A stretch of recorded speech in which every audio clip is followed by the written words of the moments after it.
আমাদের লোডিং শেষ, সব কিছু কমপ্লিট। এখন ওই যে হোজ ট্রান্সফার হচ্ছে, হোজ ট্রান্সফার হয়ে গেলে দেন আমরা এইখান থেকে কাস্ট অফ করব। আমরা সর্বমোট 97,000 টন খনিজ তেল নিছি এই দফায়, এবং এটা নিয়ে আবারও আমরা যাব চীনের সেই ডকিং বন্দরে, সেম বন্দর, সেম রুট, পাশের জাহাজ আর আমরা একেবারে সেম লেন্থ, সব কিছুই সেম, দুইটাই আফ্রাম্যাক্স ট্যাঙ্কার।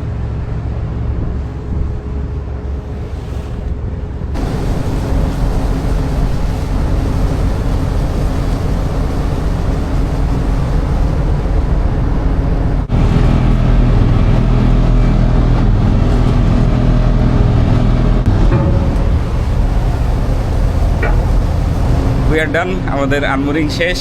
এই যে আমাদের জাহাজ আমাদের পাশ থেকে আস্তে আস্তে এখন দূরে সরে যাচ্ছে, আমরা সরে যাচ্ছি অ্যাকচুয়ালি।